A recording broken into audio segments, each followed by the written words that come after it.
اور جب انہوں نے اپنا اسباب کھولا تو دیکھا کہ ان کا سرمایہ واپس کر دیا گیا ہے۔ کہنے لگے، ابا ہمیں اور کیا چاہیے؟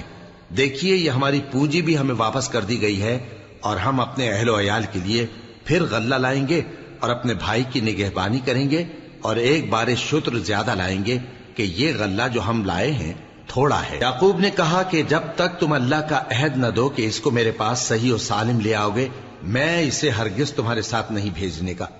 مگر یہ کہ تم گھیر لیے جاؤ یعنی بے بس ہو جاؤ تو مجبوری ہے۔ پس جب انہوں نے والد کو اپنا قول دیا تو یعقوب نے کہا کہ جو قول و قرار ہم کر رہے ہیں اس کا اللہ ضامن ہے، اور فرمایا کہ اے میرے بیٹو، ایک ہی دروازے سے داخل نہ ہونا بلکہ جدا جدا دروازوں سے داخل ہونا، اور میں اللہ کی تقدیر کو تو تم سے روک نہیں سکتا، بے شک حکم اللہ ہی کا ہے، میں اسی پر بھروسہ رکھتا ہوں، اور اہل توکل کو اسی پر بھروسہ رکھنا چاہیے۔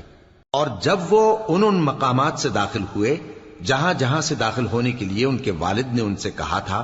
تو وہ تدبیر اللہ کے حکم کو ذرا بھی ٹال نہیں سکتی تھی۔ ہاں، وہ یعقوب کے دل کی خواہش تھی جو انہوں نے پوری کی تھی، اور بے شک وہ صاحب علم تھے، کیونکہ ہم نے ان کو علم سکھایا تھا، لیکن اکثر لوگ نہیں جانتے۔